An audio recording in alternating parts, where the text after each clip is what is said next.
Hello friends, class 8 से अपना नया लेक्चर स्टार्ट करते हैं। चैप्टर चल रहा है हमारा लीनियर इक्वेशन। हम इस चैप्टर की आपको सारी वर्ड प्रॉब्लम सॉल्व करके दे रहे हैं। लास्ट लेक्चर तक हमने 2.6 एक्सरसाइज के क्वेश्चन नंबर 6 तक कंप्लीट कर लिया था। स्टार्ट करते हैं क्वेश्चन नंबर 7। मैं अपनी बुक से पढ़ता हूं, आप अपनी बुक से पढ़ें। Hassan buys two kinds of cloth material for school uniform. Shirt material that cost him 50 rupee per meter and the trouser material that cost him 90 rupee per meter. दो टाइप के कपड़े के लिए क्लॉथ खरीद रहा है, एक शर्ट के लिए और एक ट्राउजर के लिए। देखिए क्वेश्चन और आगे क्या कहता है। For every 3 meter of the shirt material, he buys 2 meter of the trouser material. कि हर 3 मीटर शर्ट के कपड़े के लिए उसे 2 मीटर ट्राउजर का कपड़ा खरीदना पड़ता है। तो सबसे पहले क्या लेट लेंगे, let the length of the cloth be denoted by x। ठीक है, let length of cloth be denoted by x। ठीक, अब देखिए फॉर कह रहा है for every 3 metre of shirt material. तो देखिए लेंथ ऑफ शर्ट मटेरियल या length of the shirt cloth, कुछ भी लिख दो, इज इक्वल टू कितना मीटर खरीद रहा है, 3x मीटर। तो फिर अगर वो शर्ट के लिए 3x मीटर कपड़ा खरीद रहा है तो ट्राउजर के लिए कितना खरीद रहा है, 2x मीटर। तो लेंथ ऑफ ट्राउजर मटेरियल या ट्राउजर क्लॉथ तो वो हो गया 2x मीटर। ठीक है, अब देखिए क्या कह रहा है। He sells the material at 12% and 10% profit respectively. His total sale is 36,600. How much trouser material did he buy? तो लास्ट में तो यही निकालना है कि ट्राउजर का कितना कपड़ा खरीदा। ठीक है, चलिए क्वेश्चन को शुरू से पढ़ते हैं, क्योंकि मैंने length of the shirt material और length of the trouser material तो मैंने ले लिया। अब क्वेश्चन को एक बार फिर से शुरू से पढ़ते हैं। Hassan buys two types of cloth material for which Hassan buys two types of cloth material for a school uniform. Shirt material that cost him 50 rupee per meter. Okay, अब शर्ट मटेरियल उसे पड़ रहा है 50 rupees पर metre. ठीक है, और trouser material क्या कॉस्ट पड़ रहा है 90 रुपीस पर मीटर। ओके, तो 90 रुपीस पर मीटर। अगर मैं आपसे कहूं कि टोटल शर्ट मटेरियल खरीदने में और ट्राउजर मटेरियल खरीदने में कितने पैसे खर्च हुए, तो देखो जरा, कॉस्ट ऑफ, ध्यान से देखना, 1 metre of shirt material, cost of 1 metre of shirt material कितना, 50 रुपए। और शर्ट का मटेरियल कितना खरीदा है उसने खरीदा है 3x मीटर। तो कैसे लिखूंगा, cost of 3x metre of shirt material, पूरा लिख दीजिएगा। ठीक है, तो 50 इंटू 3x, ऑब्वियसली बात ज्यादा ही होगा। तो कुल मिलाकर शर्ट का कपड़ा खरीदा उसने 150x रुपीस का। इसी तरह से cost of 1 metre of trouser material, तो cost of 1 metre of trouser material that is equal to 90 rupees. तो कितना उसने ट्राउजर का कपड़ा खरीदा है, 2x मीटर। तो कैसे लिखेंगे, cost of 2x metre of trouser material, तो 90 इंटू 2x जो कि कितना हो गया 180x रुपीस। मतलब कुल मिलाके इतना कपड़ा खरीदा गया शर्ट का और इतना कपड़ा खरीदा गया ट्राउजर का। अब शर्ट मटेरियल पे कितने रुपए का प्रॉफिट हो रहा है, यहां प्रॉफिट हो रहा है शर्ट पे 12% का और ट्राउजर पे हो रहा है 10% का। ठीक है, तो सीपी अपने पास है, ये देखिए प्रॉफिट अपने पास है, लेकिन ये प्रॉफिट परसेंटेज में है। तो पहले इस प्रॉफिट को रुपीस में निकालते हैं। चलिए देखिए कैसे निकालेंगे, सॉल्व करते हैं। अब पहले 12% का निकालते हैं। पहले कितना प्रॉफिट हुआ, तो 12% ऑफ शर्ट मटेरियल कितना खरीदा गया 150x। ये लीजिए सॉल्व करके कितना आएगा, देखिए 1 0 6 0 चला गया। अब 12 से 15 पर मल्टीप्लाई करें, 2 5 10 1 2 1 2 और 3 1 5 5 1 1 1, ये हो गया 180। तो ये हो गया 180x अपॉन 10, फिर 10 से 10 चला गया। तो कुल मिला के कितना प्रॉफिट हुआ शर्ट मटेरियल पे 18x रुपीस का। इसी तरह से देखो ट्राउजर मटेरियल पे कितना प्रॉफिट हुआ, तो पहले 10% को रुपीस में निकाल लो। तो 10% ऑफ शर्ट मटेरियल जो कितना है 180x, 1 0 से 1 0 गया, 1 0 से 1 0 गया। तो टोटल प्रॉफिट आया अपने पास 18x रुपीस का, किस पर, ट्राउजर मटेरियल पे। अब जरा ध्यान से देखना, ठीक है, मैं प्रॉपर्ली सही से लिख के दिखाता हूं। यहां मैं लेता हूं शर्ट मटेरियल, ठीक है, और इसमें मैं लेता हूं ट्राउजर मटेरियल। अब अगर मैं सीपी की बात करूं तो शर्ट मटेरियल कुल कितने में खरीदा गया 150x रुपीस में। उस शर्ट मटेरियल पे कितना प्रॉफिट हुआ टोटल ये देखिए अब तो प्रॉफिट रुपीस में आ गया हमारे पास 18x। तो what is the formula for finding profit? Profit का फॉर्मूला होता है SP minus CP। Now what is my profit? Profit is 18x, SP मुझे पता नहीं, माइनस CP। ये लीजिए, इसको इधर लाइए, तो 18x plus 150x is equal to my SP।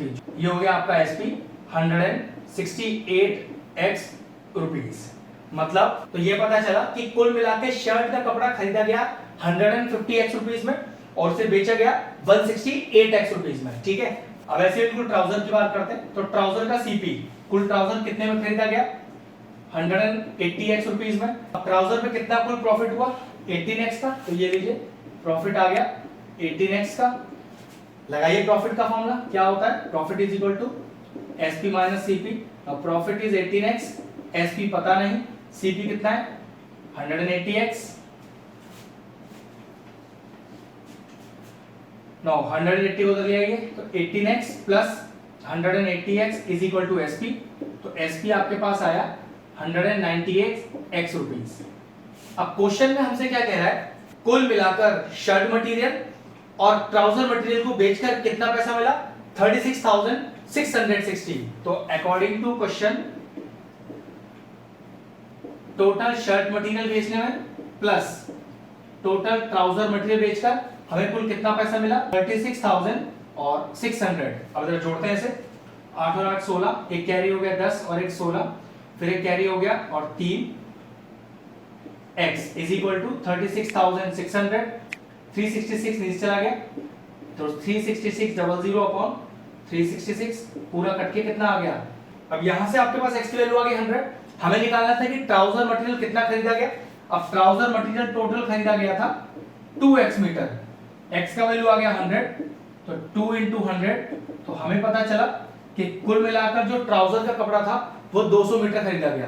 पर शुरू में ध्यान इस चीज का रखना है कि आपको पहले लेंथ ऑफ द क्लॉथ को x लेंथ लेना है, फिर शर्ट 3x हो गया, ट्राउजर 2x हो गया, दोनों पे सेपरेट प्रॉफिट दिया परसेंटेज में, तो पहले उस प्रॉफिट को रुपीस में निकालना है, फिर प्रॉफिट का फॉर्मूला लगाना है SP माइनस CP, वहां से SP निकालना है, फिर दोनों का SP टोटल करके 36,600 के बराबर रख देना है। वहां से x का वैल्यू 100 आ जाएगा, क्योंकि आपको सिर्फ ट्राउजर मटेरियल ही निकालना है, तो 2 into x हो गया, मतलब 2 into 100, और टोटल मीटर कितना आ गया? 200 मीटर का ट्राउजर कपड़ा का 200 मीटर आपने ट्राउजर का कपड़ा खरीदा। ये लीजिए क्वेश्चन फिनिश हो गया। शानदार क्वेश्चन था, अच्छे से प्रैक्टिस कीजिएगा। हम नेक्स्ट क्वेश्चन की तरफ बढ़ते हैं। चलिए मैं अपनी बुक से क्वेश्चन नंबर 8 पढ़ता हूं। क्वेश्चन कह रहा है half of the herd of a deer are grazing in a field and 3/4 of the remaining are playing nearby. The rest 9 are drinking water from the pond. Find the number of deer in the herd. मतलब झुंड में कितने dear ये निकालना है। तो सबसे पहले इसी को लेट मान लेते हैं, ठीक है। Let total number of dears dx मान लीजिए कि कुल मिला के x डियर है। अब शुरू से पढ़ते हैं जरा। कह रहा है half of the herd of the deer are grazing in the field.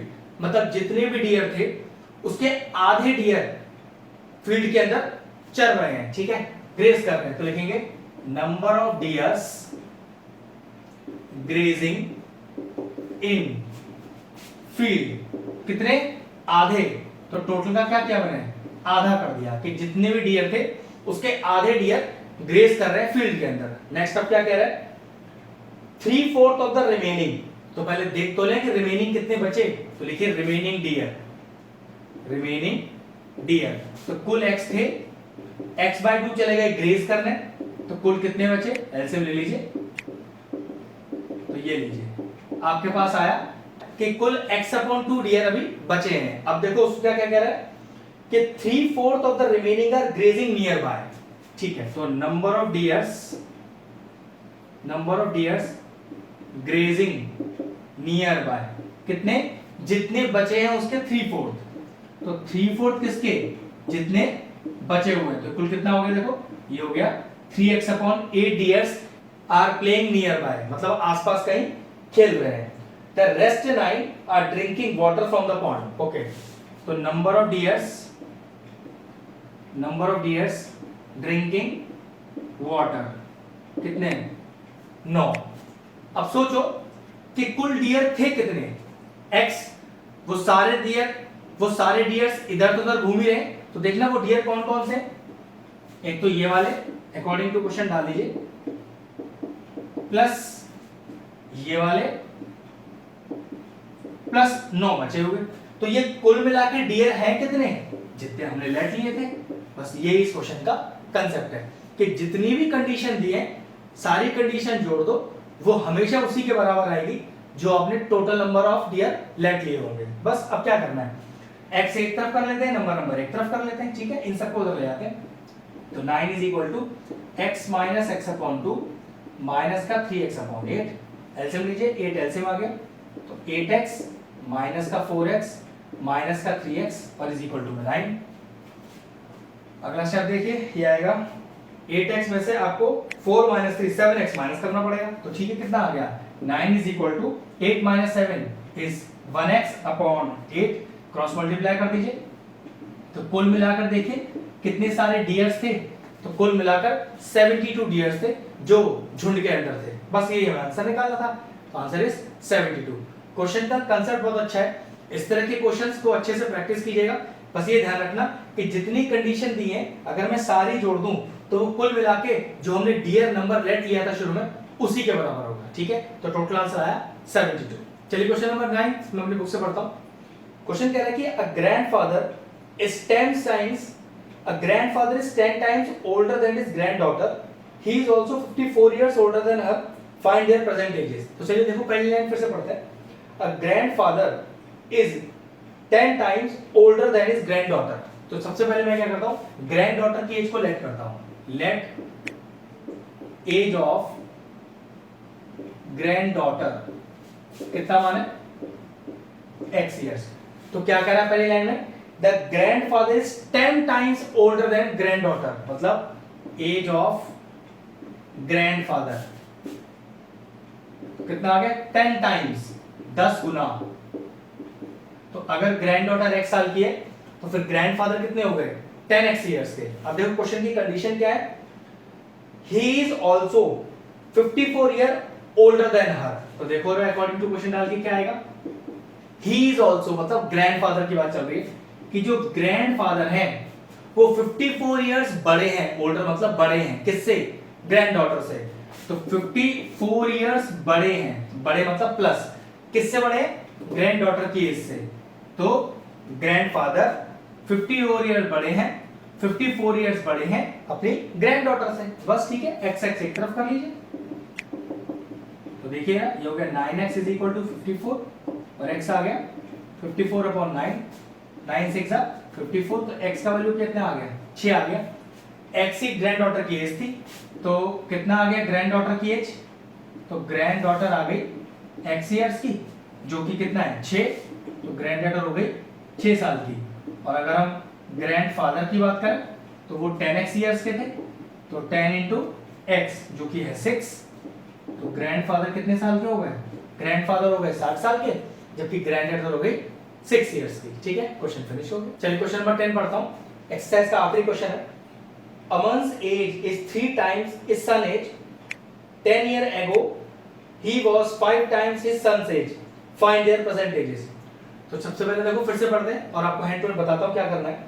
अमन's as is 3 times his son age, तो सन की एज को पहले लेट लेना पड़ेगा तब अमन की एज आएगी। ठीक है, तो लिखते हैं लेट एज ऑफ अमन's सन, तो सन हो गया उसका x इयर्स का, देन एज ऑफ अमन। फिर से पढ़ता हूं एक बार, क्वेश्चन कह रहा है कि Aman is 3 times as old as his son age. 3 times मतलब जितना अमन का बेटा है उससे 3 गुना एज है अमन की। ठीक है, तो अमन की एज अपने बेटे से 3 गुना है, 3 गुना मतलब 3 times है। आगे क्या कहता है 10 years ago, 10 साल पहले, तो 10 साल पहले बेटा भी 10 साल छोटा होगा और अमन भी 10 साल छोटा होगा। तो चलिए लिखिए 10 years ago, अमन की एज 10 साल छोटी करो, 3x माइनस 10 years, और उसके बेटे की एज भी छोटी करो, तो ये हो गया x माइनस का 10 years। एगो है ना, एगो मतलब पहले, तो 10 साल पहले दोनों ही 10-10 साल छोटे हो जाएंगे। तो क्या लिखा है क्वेश्चन में कि 10 साल पहले he was 5 times his son age, he मतलब अमन, तो अकॉर्डिंग टू क्वेश्चन डालिए कि जो अमन है उसकी एज 5 टाइम्स है अपने सन की एज के, 5 टाइम्स है अपने सन की एज के। और ध्यान रखना ये दोनों ही एज आपको 10 साल पहले वाली लेनी है, ठीक है। तो अमन की एज 5 टाइम्स, 5 गुना, इसलिए इंटू लगा दिया अपने सन की एज के। तो बस अब क्या है, तो सब सॉल्व करना रहेगा। x x एक तरफ कर लीजिए, तो माइनस का 10 और प्लस का 50, 5x और माइनस का 3x, 3x को उधर ले गया, माइनस 50 इधर ले आया, तो 40 इज इक्वल टू 2x और 40 upon 2 is equal to x। x कितना आ गया, 20 आ गया। और x हमने अमन की सन की एज ली थी, तो अमन का सन कितने साल का हो गया, अमन का सन 20 साल का है। और अगर अमन की एज की बात करें तो 3 इंटू एक्स और 3 इंटू एक्स के वैल्यू 20, तो अमन हो गया खुद 60 साल का और उसका बेटा है 20 साल का। ये लीजिए क्वेश्चन सारे फिनिश हो गए। चलिए एक्सरसाइज 2.6 में क्वेश्चन नंबर 6 और 7 दो वर्ड प्रॉब्लम्स हैं, वो भी हैंड टू हैंड कर लेते हैं, ठीक है। तो क्वेश्चन नंबर 6 में पढ़ रहा हूं, एक्सरसाइज 2.6 का।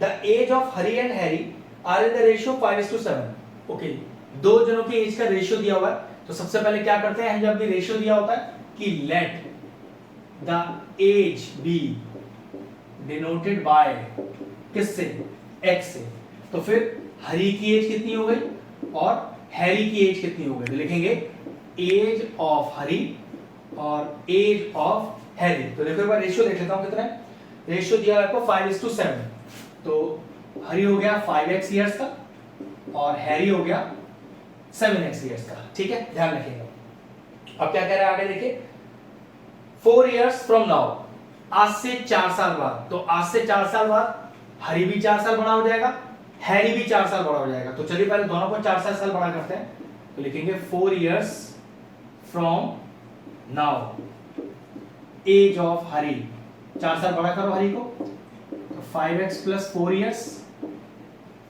और age of Hari 7x plus 4 years. ये लीजिए दोनों को 4 साल बड़ा कर दिया। अब क्वेश्चन क्या कह रहा है, the ratio of their edges will be 3:4, तो दोनों की एज का रेशियो 3:4 हो जाएगा।